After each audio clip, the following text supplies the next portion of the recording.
How to make a Stuart triple expansion engine run. Part 15. This is a very similar process to the one shown in the previous video. Marking out the holes in the second piece of cladding.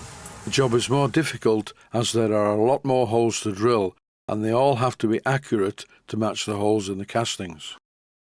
At this side of the engine are the 2 inlet and exhaust pipes as well as 6 cylinder drains.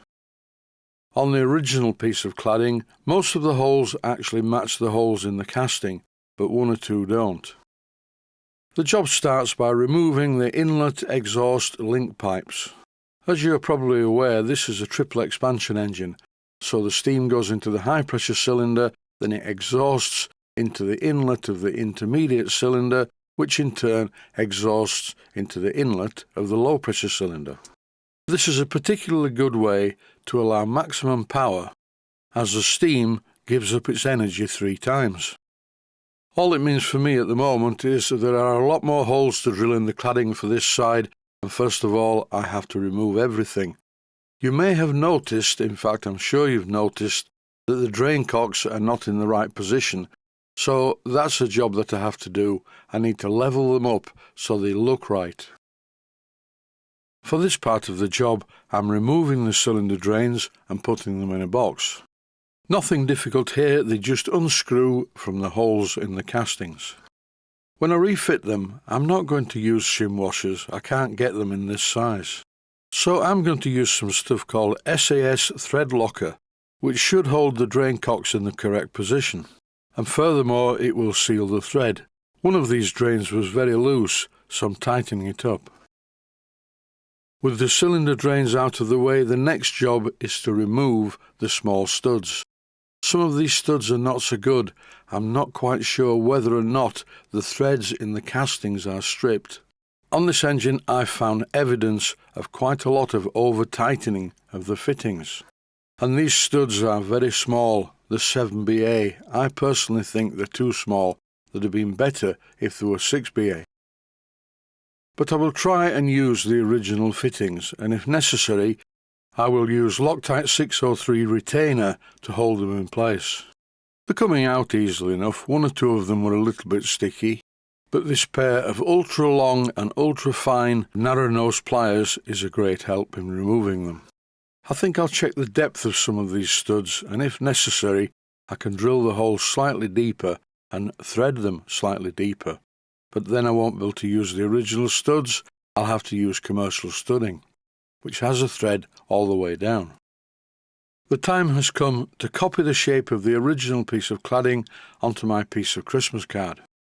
As before, I'm using a Sharpie felt tip pen, which is far too wide, and when I cut out the card, I make sure I cut at the right side of the line.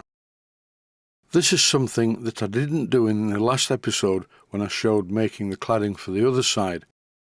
What I did was I fitted the piece of Christmas card in position and then the piece of cladding over the top, which is a good way of doing it because everything's in the right place. I simply push through the Christmas card initially using a scriber. The problem is though, and it's very well worth taking it into consideration, is that one of the holes is too close to the edge, so I'm not going to duplicate that. And some of the holes for the drain cocks are definitely not in the right place. I've made scratch marks where the centres need to be. And that is where I push the scriber initially through the Christmas card. I'm sure that some eagle-eyed viewers will realise that I've missed one of the holes. But never mind, if you keep watching the video, you will see me rectify this simple error very soon. Lately, with the Rebuild the Old Land Rover that I rebuilt in 1999 project, I'm trying really hard to concentrate on this mundane, pushing a scriber through pieces of cardboard project. For this part of the job though, I do need all of my concentration, because now I have to mark out the hole positions on the new piece of cladding. And with this job, you only get it wrong once, and then the whole thing is scrap and you have to start again. So I'm being very careful and keeping my mind on the job. I know this is not the neatest marking out that I've ever seen, but at least I know where to cut the piece of cladding. Also, one of the bottom slots needs lengthening slightly, because the original casting wasn't cleaned up before being machined, and the current shape of the casting bends the cladding outwards. And no, I'm not going to start filing the casting, I will leave that as it was made. I will just cut the slot a little bit longer to allow for this. Here once again I'm using my bandsaw to cut lots of little teeth where the slots are that I can later break out with a pair of pliers, and now as you see they look a bit messy, but once they've been cleaned up with a needle file they'll be fine. Occasionally the needle file caught the edge of the slot, so here I'm straightening it out with the handle of a pair of pliers. This should really go in a top tip time episode.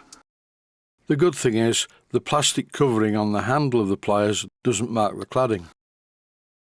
You can see in this clip, when I place the cladding in position, the second lug on the right is pushing the cladding away from the actual casting. But when I elongated the slot using the bandsaw, this no longer was a problem. In the next episode, I'll be drilling all of the holes in this piece of cladding. There are quite a lot of them, and they all need to be exactly in the right place. And that's it for this episode. Stay safe, stay healthy. Thanks for watching, and I hope you found it useful. Please take the time to visit my Mainsteam Models website and click on the section of the website that says Video Playlists. And by doing that, you can find other videos that you may like to watch. And by using the playlists, you can actually watch the videos back to back.